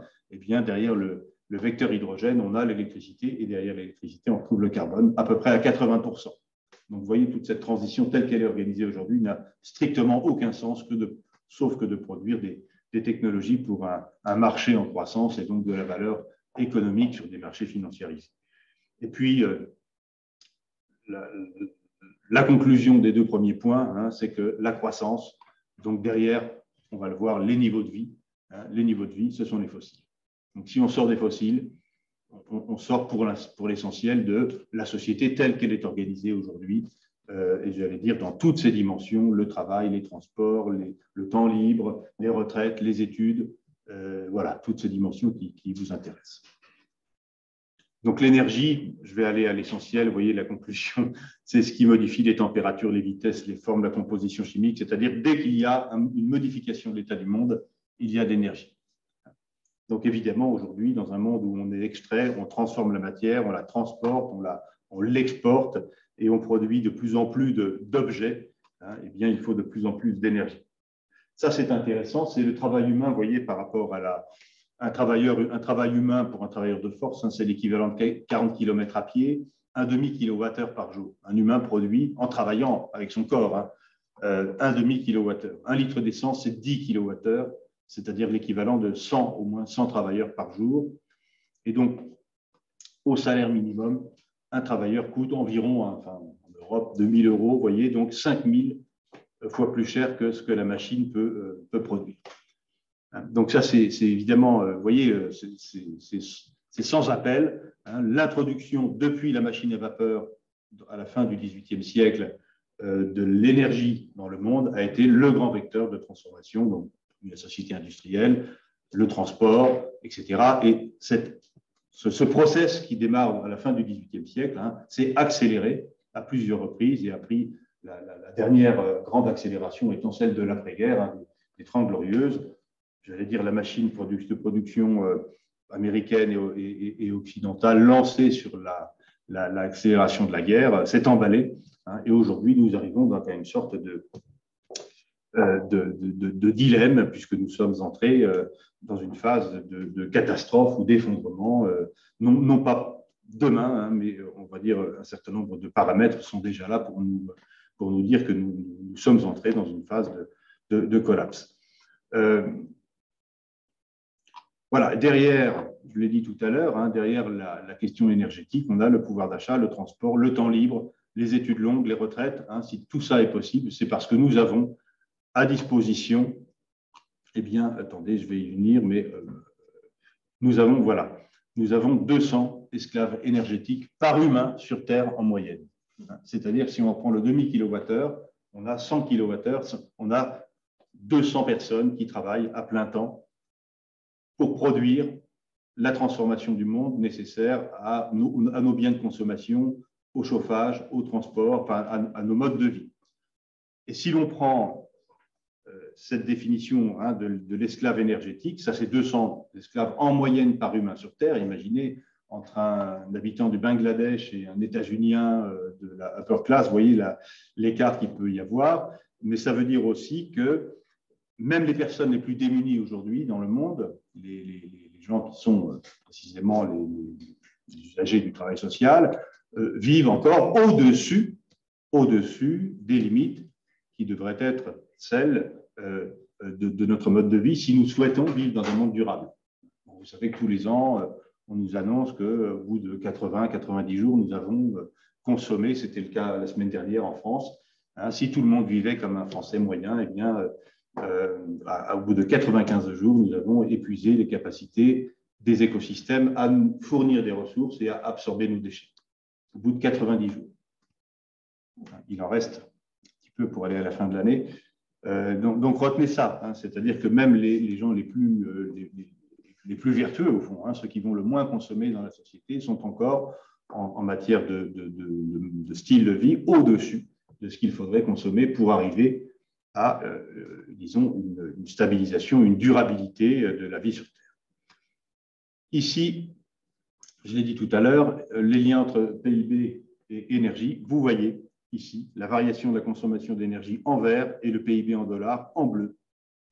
Et depuis 1966, vous voyez comment ces courbes se répondent parfaitement. Quand on a une crise énergétique, on a une crise économique systématiquement. Voilà. Vous retrouvez toutes ces courbes dans différents ouvrages, dans différents rapports, voilà. Mais c'est intéressant quand même, vous voyez, de plaquer ces deux courbes. On affine encore un petit peu, je vous l'ai dit, le PIB, c'est l'énergie, mais le PIB, au fond, c'est le pétrole, puisque l'énergie, à 80%, c'est les énergies carbonées. Donc voilà, la manière aussi dont on peut penser ensemble, vous voyez, ces courbes de la consommation de pétrole et du PIB par tête. Là aussi, ces courbes se répondent parfaitement. Taux de croissance, pareil, hein, ça c'est à peu près la même courbe. Enfin, voilà, c'est tiré du livre de Pablo Servigne et Raphaël Stevens, Comment tout peut s'effondrer. Et puis ici aussi, vous voyez les périodes de récession aux États-Unis et le prix du baril de pétrole. Hein, les récessions sont là. À chaque fois qu'on a eu une augmentation du coût de l'énergie, on a une période de récession. Et la crise de 2008 fait partie de ces phénomènes qui sont énergico-dépendants. Ici, déplétion des énergies fossiles, hein, c'est-à-dire qu'on a découvert, vous voyez, on a la fin des grandes découvertes des énergies fossiles, donc gaz et pétrole ici, c'est la fin des années 80. Voilà. Depuis la fin des années 80, on a une descente rapide de la découverte de nouvelles sources, hein, de nouveaux champs gaziers ou pétroliers. Et puis ici, bon, vous avez à peu près par région du monde la déplétion sur les grands champs. Alors, le problème de l'énergie, c'est pas qu'aujourd'hui on est en déplétion, c'est-à-dire qu'on a un divorce de la demande et de l'offre. Hein. Il y a de moins en moins d'offres, les énergies vont être de plus en plus chères, de plus en plus rares, alors que la demande continue d'augmenter à peu près de manière linéaire, hein, et en particulier grâce ou à cause de pays émergents comme la Chine, etc., ou le Brésil. Enfin, je dis à cause, ce n'est pas pour les mettre en cause, puisque nous sommes passés les premiers et nous avons fait la même chose, mais eux disent maintenant, écoutez, à nous, on veut notre part aussi du carbone et du droit finalement à consommer ces fossiles, parce que vous l'avez compris, sans les fossiles, il n'y a pas de développement, il n'y a pas de PIB, et donc il n'y a pas d'émancipation des classes moyennes, etc. Mais c'est qu'il en reste beaucoup trop. Donc vous voyez ici la consommation de charbon depuis les années 60, elle a monté, mais elle s'est relativement stabilisée. C'est la Chine aujourd'hui, hein, qui booste la consommation de charbon. Et derrière, encore une fois, le charbon, pour l'essentiel, c'est de l'électricité dont il s'agit, qui fait fonctionner les usines. Donc, dès qu'on achète des produits made in China, on achète du made in carbone. Il faut en être conscient. Alors, la déplétion annoncée du pétrole, voilà, je vous avais dit, on est sur le pic. Hein, et donc, ça, c'est les prévisions par les producteurs de pétrole, des pétroles liquides, hein, pour le courant, vous voyez, 2100. Donc, en fait, on a ici une croissance du pétrole qui, si vous me suivez bien, est la croissance économique, hein, du niveau de vie du XXe siècle. On est aujourd'hui arrivé au plafond et là, on a une décroissance de la disponibilité et de la consommation d'énergie fossile, ce qui veut dire une décroissance économique qui ne va pas être celle qu'on a connue depuis quelques années, je vais dire, avec l'épuisement, en particulier en Europe, hein, des ressources gazières de la mer du Nord, ce qui est directement corrélé à l'émergence, par exemple, de mouvements sociaux en France. Le mouvement des Gilets jaunes est une réponse à la crise énergétique qui s'amorce. Là, on va entrer dans le dur maintenant, parce qu'on a la perspective de l'arrêt de fourniture du gaz russe en Europe. Et là, je vous mets mon billet que si ça se produit, là, on a deux pays, hein, qui sont concernés pour l'instant, la Bulgarie et puis la Pologne, merci. Hein, mais si on se passe complètement du gaz russe et qu'on n'a pas de solution alternative à proposer, je vous assure qu'il va y avoir une sacrée crise économique et sociale derrière. Donc, ça veut dire aussi que c'est derrière tout ça la stabilité sociale, hein, qui est en jeu. Et un des grands enjeux de l'énergie, hein, en gros, on a deux solutions. Soit on est dans le déni et on continue sur le modèle business as usual, on continue à injecter du carbone et on maintient nos niveaux de vie et un certain nombre d'agencements et un contrat social autour du travail et de l'énergie, et on va dans le mur climatique. Et là, je pense que vous avez suffisamment d'informations alarmantes, hein, sur ce que serait qu'un monde à 4 degrés, c'est-à-dire que 80% de la grande biodiversité disparaît, on ne peut plus assurer la production agricole, etc. Et on retrouve d'ailleurs un niveau de population humaine, c'est Meadows, hein, à la fin du XXe siècle, qui était peut-être celle du niveau du XIXe siècle. Hein, voilà. C'est-à-dire qu'on se retrouve avec 1 milliard d'habitants ou même moins à la fin du XXe siècle, du XXIe. Parce que là, les conditions de survie ne sont plus du tout assurées. Et si on veut éviter le mur climatique, il faut réduire de manière drastique, c'est-à-dire diviser par 4 maintenant. Le GIEC nous dit qu'on a encore 3 ans pour agir, diviser par 4 nos émissions de carbone. Mais si vous faites l'équation carbone niveau de vie, vous voyez qu'on est… Je vous dis ça parce que je pense que le travail social est au cœur de la question dont on parle là, c'est-à-dire essayer effectivement d'accompagner, mais aussi convaincre. et d'être au plus près des populations dans l'accompagnement. C'est-à-dire, il va falloir un travail social, si vous voulez, qui ne soit pas destiné simplement aux plus vulnérables, aux nécessiteux. Nous sommes tous devenus extrêmement vulnérables. Il va falloir accompagner ce mouvement général dans toutes les couches de la société. Et ça, c'est quelque chose d'assez nouveau, je crois. Voilà. Il va falloir ce qui s'appliquait au travail social pour essayer finalement de produire des effets dans une couche particulière de la société va devoir s'appliquer à l'ensemble. Et ce n'est pas, j'allais dire, c'est pas le politique qui va pouvoir, je pense, prendre en charge cette question. Pour une raison essentielle, c'est qu'avec les modèles politiques que nous avons, système électif, mandat démocratique, etc., eh bien, on a des élus qui vont devoir prendre des décisions très dures, un petit peu à l'instar de ce qui s'est passé avec la Covid. Enfin, je veux dire, le monde qui nous attend, c'est celui-ci. Ça va être rationnement carbone, peut-être des rationnements aussi dans tous les domaines, de la nourriture, de la consommation, de tous les biens de consommation que l'on peut imaginer, et que ces élus-là ne verront pas le résultat de leur action, même de leur vivant, parce que le processus qui est engagé, là, l'est pour 10 000 ans. Même si on arrêtait aujourd'hui de produire l'essentiel des gaz à effet de serre qui font problème, on aurait de toute façon des siècles et des siècles de changements. Je vous ai parlé des signes avant-coureurs, mais repérés là, par les scientifiques de modification des grands courants, et en particulier du Gulf Stream qui nous concerne beaucoup en Europe, ça c'est très inquiétant. Parce que ces grands équilibres-là, enfin c'est ça l'anthropocène. Quand je vous disais, on a libéré les forces titanesques qui nous, là pour le coup, qui nous dépassent. Donc tous nos agencements, systèmes politiques, systèmes économiques, systèmes sociaux et symboliques, j'allais dire, sont d'une certaine manière sur la sellette. Il va falloir les repenser. Donc il y a un énorme travail à faire. C'est une très bonne nouvelle pour les étudiants, nos chères têtes blondes, qui vont devoir affronter ces questions et trouver, si possible, des réponses. Mais en même temps, ça nous laisse assez démunis dans l'urgence de savoir au fond que faire. Alors, j'ai mis ici sur l'énergie des vieux standards, si je puis dire, Ivan Illich, Énergie et équité, et puis Alain Gras, Le choix du feu, très bel ouvrage d'anthropologie des techniques appliquées à l'énergie. On y reviendra tout à l'heure. Regardez ici, voilà, quelque chose. Alors ça, je l'ai piqué chez Jean-Marc Jancovici, dont je suis beaucoup les conférences en ce moment. C'est un expert vulgarisateur, voilà, que vous pouvez suivre, qui est tout à fait intéressant. Vous voyez, le sens de l'histoire, la bicyclette, ici la marche à pied, le TGV, et puis on va jusqu'à l'avion. On a ici un accroissement de la consommation d'énergie par kilomètre parcouru par passager.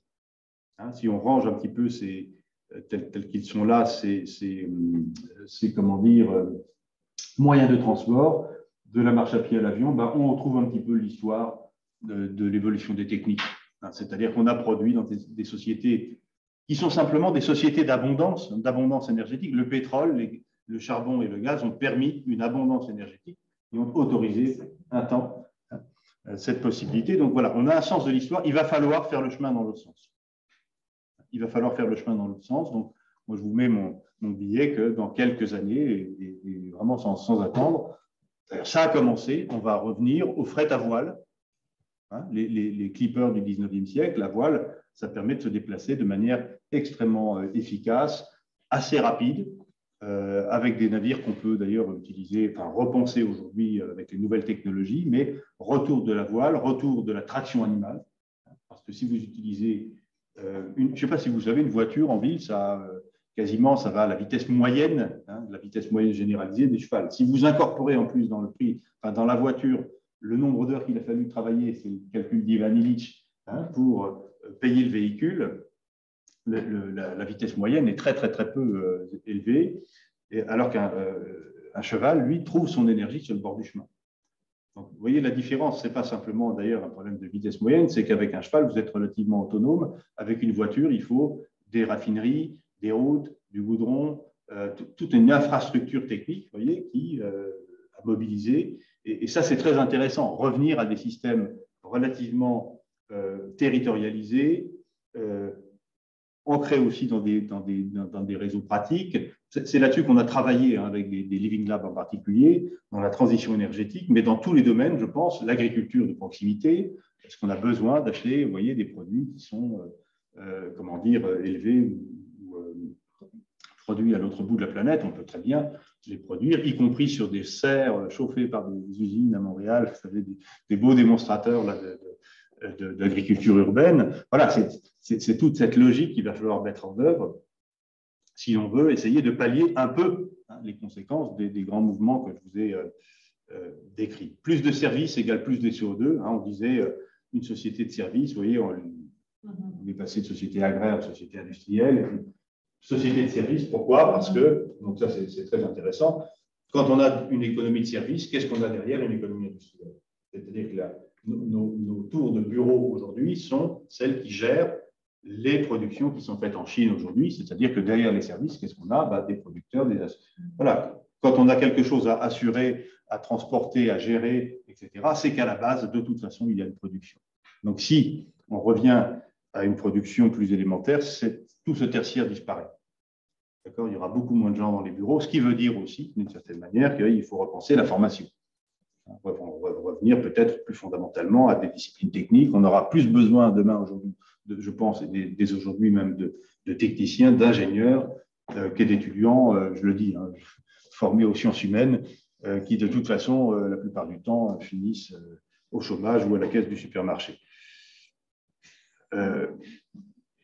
Mais ça veut dire qu'il faut repenser de manière aussi pluridisciplinaire cette formation. Je pousse un peu volontairement, mais c'est ça, c'est-à-dire revenir à l'interdisciplinarité, mais à réincorporer dans la formation. Non, c'est dramatique, je veux dire, en France aujourd'hui, on en voit, après le baccalauréat, à 18 ans, la moitié des jeunes qui ne savent absolument pas quoi faire ou, à l'université. Vous avez 300 personnes en septembre et en octobre, il y a déjà plus de 100 personnes dans les amphis. À Noël, ils sont 50. Où sont passés les autres? Enfin, voilà, c'est une aberration absolue. Donc, il faut repenser aussi cette question de la formation, elle est fondamentale. Électricité égale carbone, je veux dire, sauf au Québec, vous voyez, c'est 70% quasiment de la production. Bon, ici, je mets le nucléaire avec une mention spéciale. Est-il raisonnable avec ce que nous savons du risque, du coût, du démantèlement, de l'exposition des travailleurs, de relancer un programme électronucléaire? Ça se discute.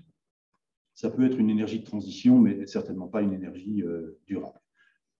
Maintenant, ici, voilà, pour terminer, une minute.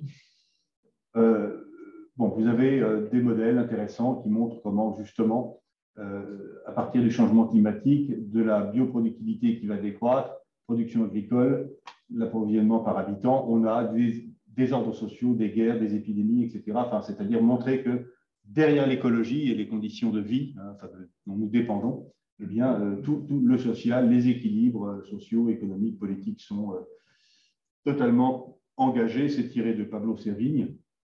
Et donc, cette diapo, pour finir, que je trouve intéressante, c'est la résilience des systèmes complexes. Vous voyez, plus un système est complexe, plus il résiste jusqu'au point de collapse. Voilà. Et ça, c'est un système peu complexe où les éléments sont déconnectés. On pourrait prendre, par exemple, un système agriculture 4.0 hyper intégré avec de l'informatique, de l'IA, et puis ici, des communautés agraires avec des gens qui travaillent, mais de manière relativement autonome et avec peu de connexion, avec la même productivité à l'arrivée. On pourrait imaginer que ça produit à peu près autant.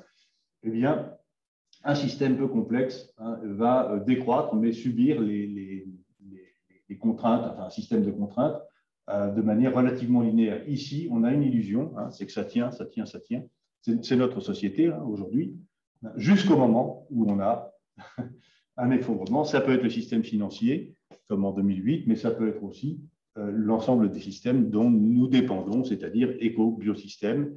Et finalement, par effet d'entraînement, il est possible que dans les décennies qui viennent, nous assistions à une sorte de collapse général. Voilà. Et voilà. Merci. Merci beaucoup. Et voilà. Voilà, très bien. Et en plus, nous avons d'autres personnes qu'on peut voir.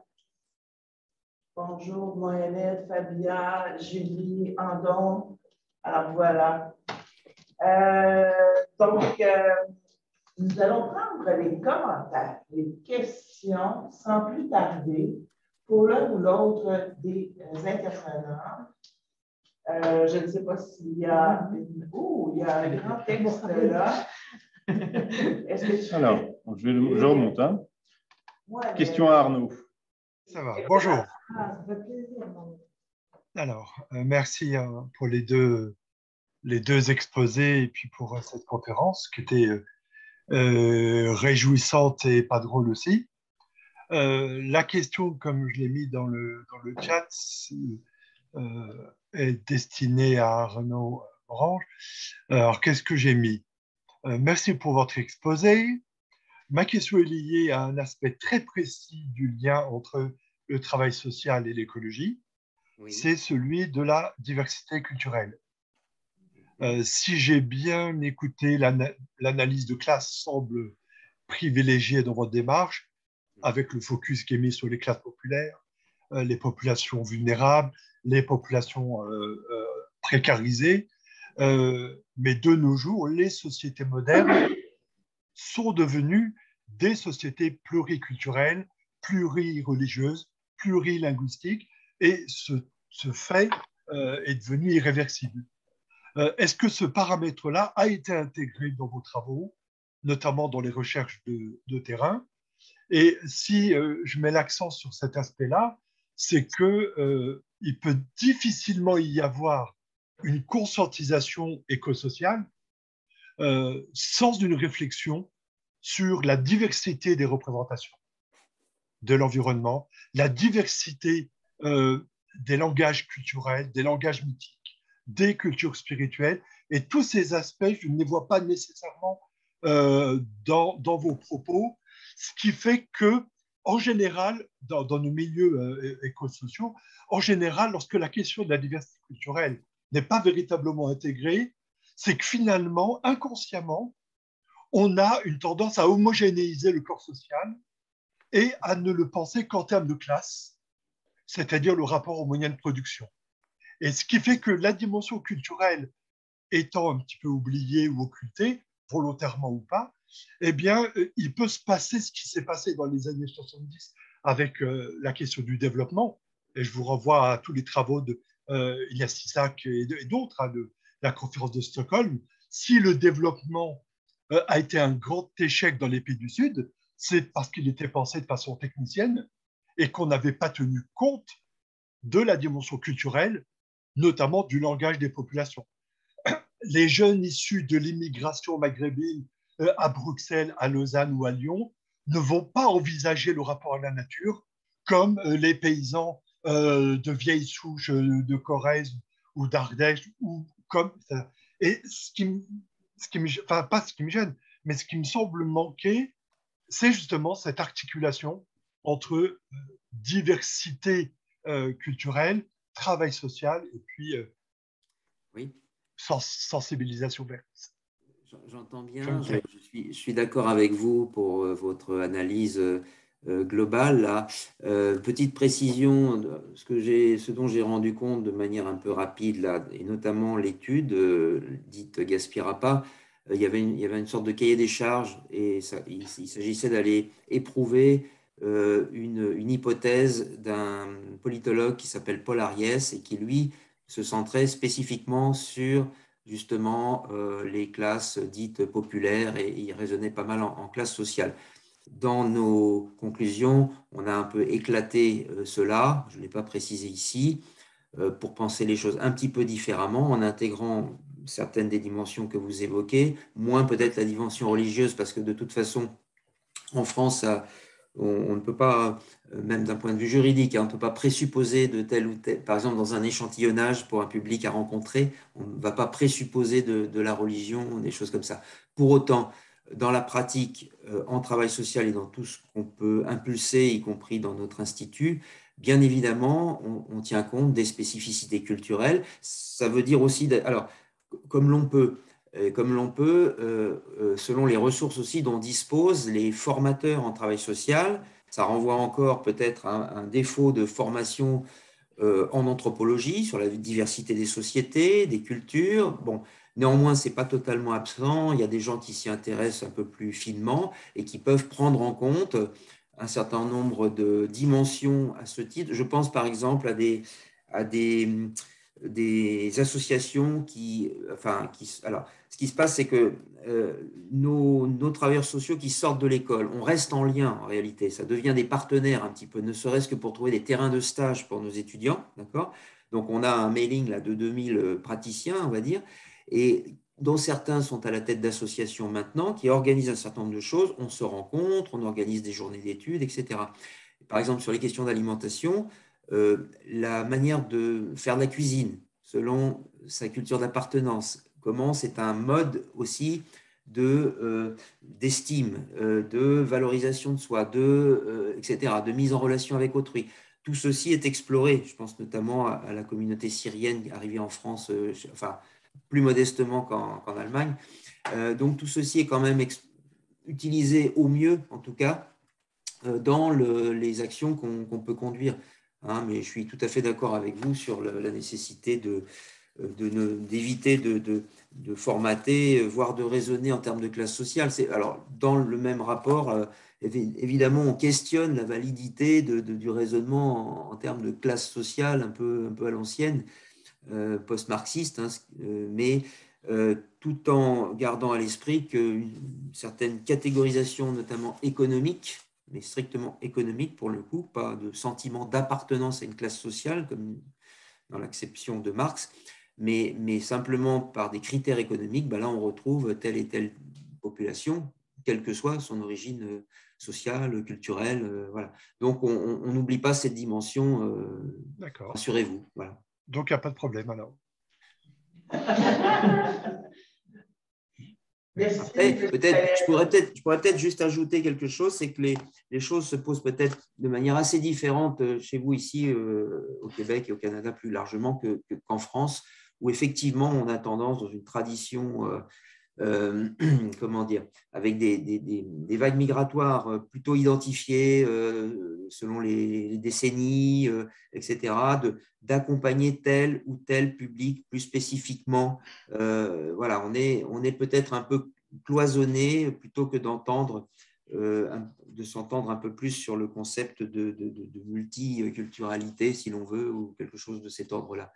C'est vrai qu'on reste dans un cadre qui s'est durci en plus. Il suffit de se référer aux dernières élections, au premier tour des présidentielles, pour se rendre compte que tous les Français ne sont pas prêts à accepter la diversité, malheureusement.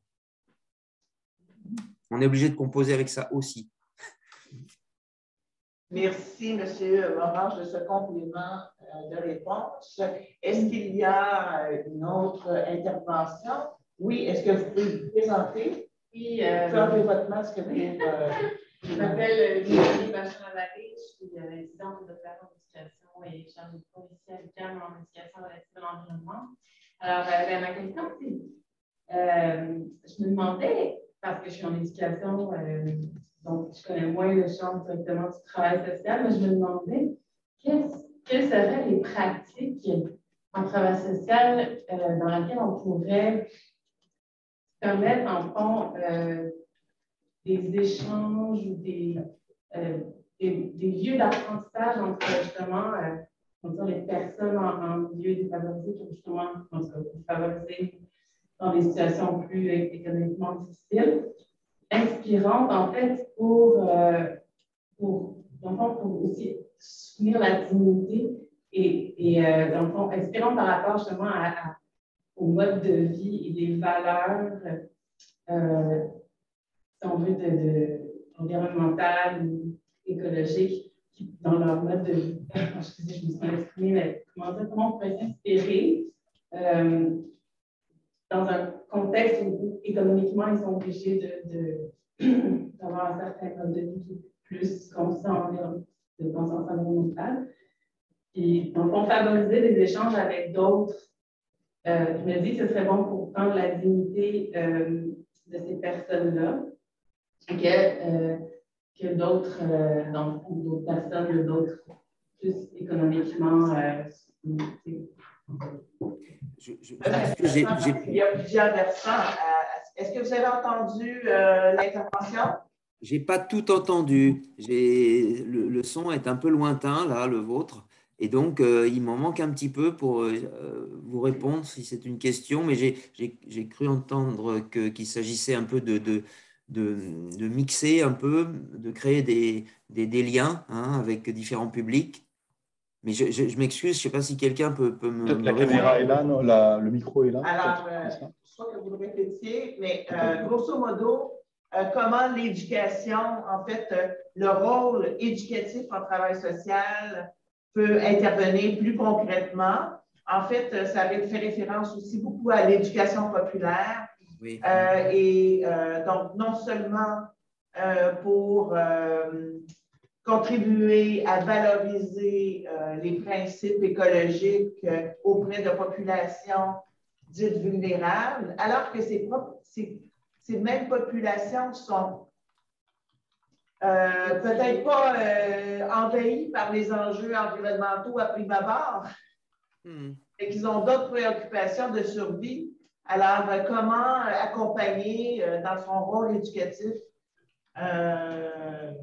un intervenant ou une intervenante sociale, comment peut-elle…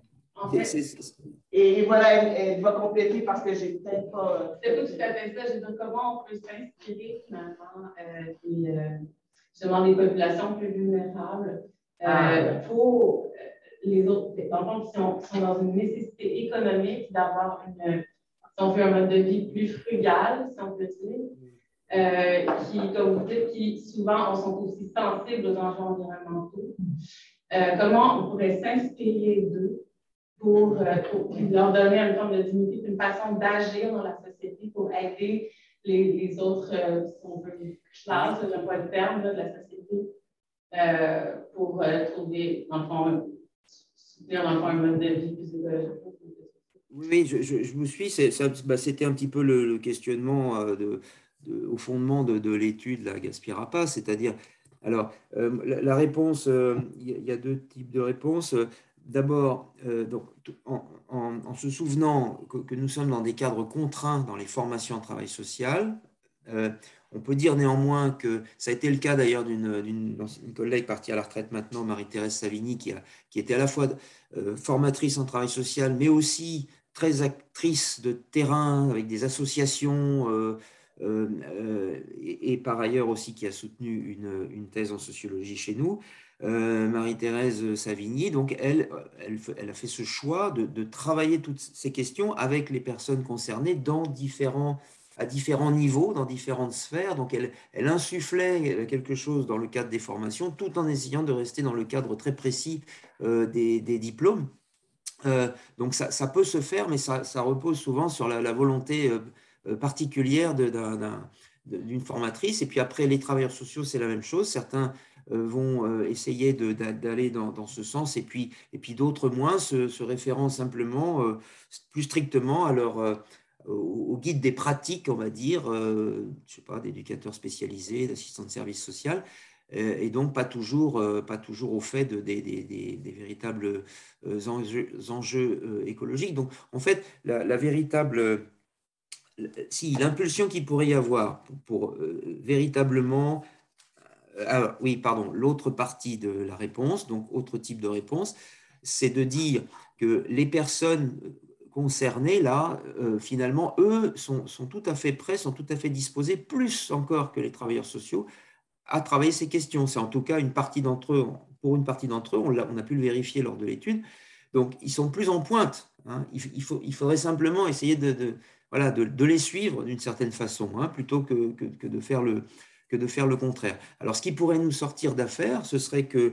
Alors, on y travaille avec un certain nombre dans nos réseaux de recherche en travail social en France. Ce qui pourrait être plus concluant, plus déterminant, ce serait on a une fédération nationale des écoles en travail social et de recherche relativement influente, en tout cas dans les discussions avec nos gouvernants, hein, pour les maquettes notamment des diplômes.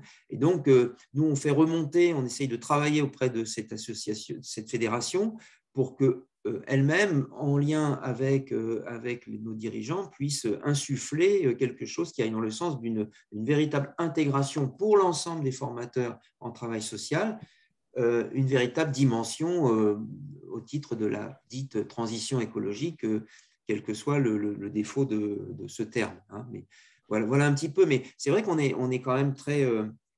on est un petit peu comme l'ensemble des sphères sociales et comme l'a un peu précisé Frédéric, c'est-à-dire qu'on est tous un petit peu dans l'impasse si on ne transforme pas notre vision des choses en partant de la réalité de la catastrophe en cours et de la nécessité d'agir si on ne veut pas la subir de plein fouet un peu plus. Et on peut pour cela, effectivement, prendre aussi, sinon modèle, en tout cas s'appuyer sur un certain nombre de pratiques des personnes modestes, quand bien même ces pratiques seraient un peu quand même, pour beaucoup d'entre elles, nécessaires au titre de leur maigres ressources. Voilà. Je ne sais pas si j'ai répondu à peu près.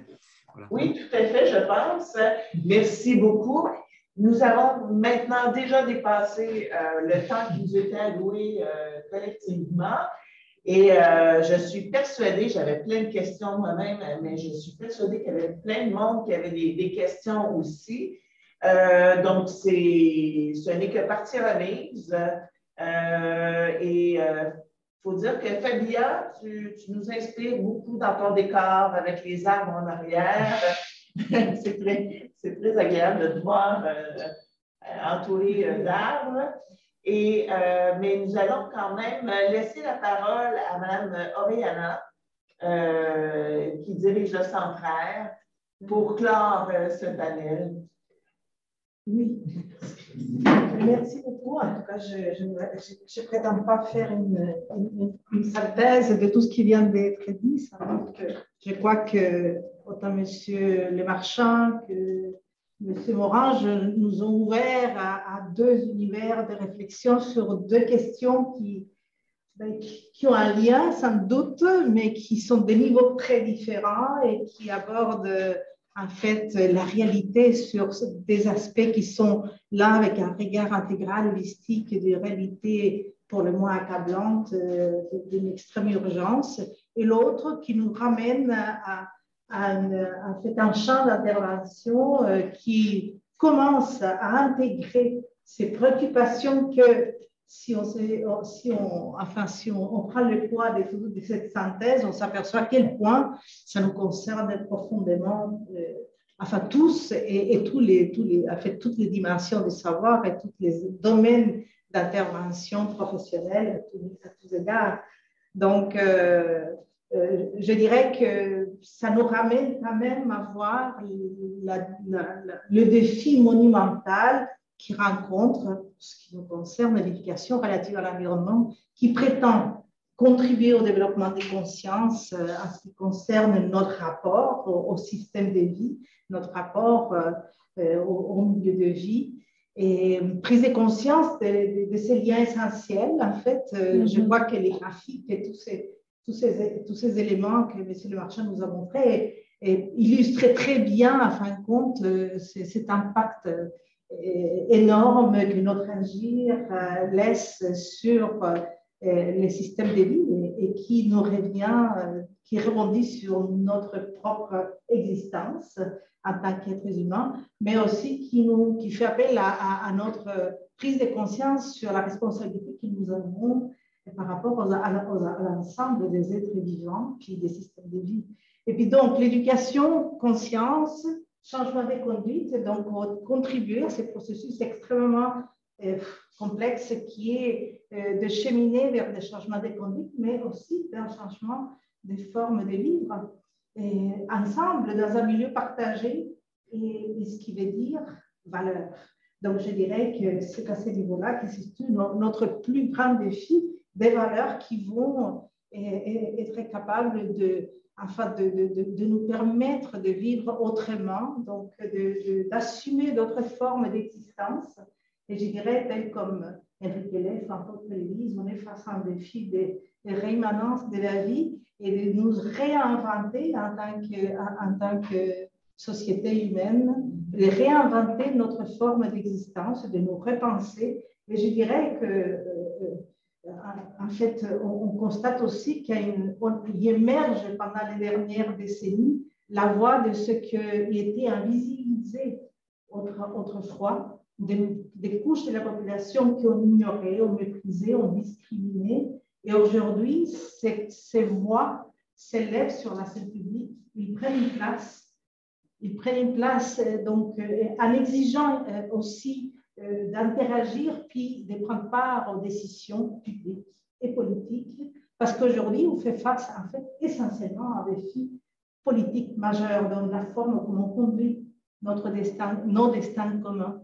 Donc, c'est éminemment politique et je dirais que l'éducation, justement, fait face à ces défis de déployer la dimension critique et politique de manière à vraiment être capable d'acquérir, en fait, ou de révéler cette dimension de surpassement, en fait, de nos propres surpassements en amenant enfin, il y a 2 jours, à 3 jours, on parlait de décolonisation, c'est la décolonisation du savoir, et puis dans le sens de mettre en question sous ces formes fondamentalement occidentales qui gèrent nos vies pour penser, pour s'inspirer, un peu dans l'esprit que Virginie évoquait, s'inspirer afin de ces personnes ou de ces sociétés ou de ces groupes ou de ces communautés qui, à travers l'histoire, ont réussi à passer à travers de façon plus harmonieuse, non sans difficulté, non sans précarité souvent, mais plus harmonieuse dans les rapports à la vie.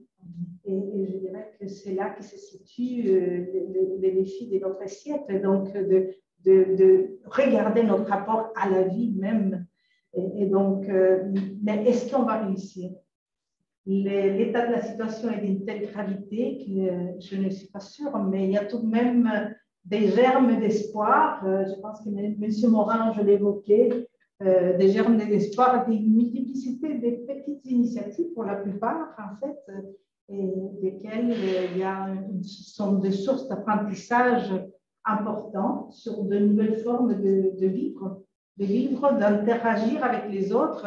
Et face à ces grands réseaux mondialisés économiques, c'est le réseau mondialisé des droits humains, c'est le réseau mondialisé d'un rêve, d'une utopie, de recherche d'une utopie, d'une autre façon de vivre. Et je crois qu'on est là-dessus. Et la diversité culturelle que Mohamed évoquait tout à l'heure, j'en suis moi-même convaincue que c'est une source de richesse et d'inspiration sans prétendre idéaliser, mais oui, apprendre de toutes ces cultures qu'on a prétendu laisser de côté en considérant qu'il y avait un savoir savant qui était plus fort, qui détenait la vérité, puis qui dictait en fait ce qui convenait comme forme de vie.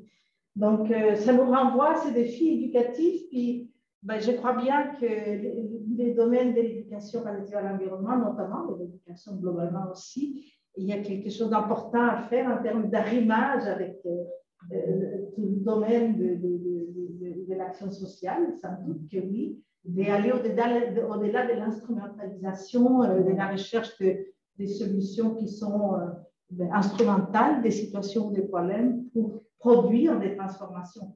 Cette dimension émancipatoire, fondamentale, à relever, puis à appuyer pour qu'il puisse se déployer, autant au niveau individuel que collectif, bien sûr, parce qu'aujourd'hui, ben, on pourrait bien mettre l'accent sur un changement d'un comportement d'une personne, mais quel impact cela pourrait avoir si aujourd'hui je prends la voiture? Enfin, il faut aller au-delà de ça. Ça, c'est un exercice d'apprentissage, mais il faut aller au-delà de ça, bien au-delà. Donc, c'est un changement collectif, un changement structurel qu'il faut en fait penser, réfléchir et rêver à une autre forme de vie. Moi, je remercie infiniment M. Morin, M. Lemarchand pour ces apports qui sont tout à fait distincts, mais à quel point aussi important à regarder. C'est rare qu'on puisse avoir une présentation qui mène en parallèle ces deux regards sur deux réalités et puis d'y penser aux connexions entre tout ça. Donc, merci beaucoup de nous amener ces réflexions et ces analyses, en fin de compte, qui nous ébranlent, bien sûr, qui nous perturbent. Et, en tout cas, mais je crois qu'ils sont nécessaires aussi. Mais moi, j'insiste sur la nécessité d'aussi miser sur l'espoir, un espoir sans naïveté, mais un espoir quand même de changement. Et je crois que l'éducation est pour quelque chose dans ces possibilités aussi. Merci beaucoup. Merci.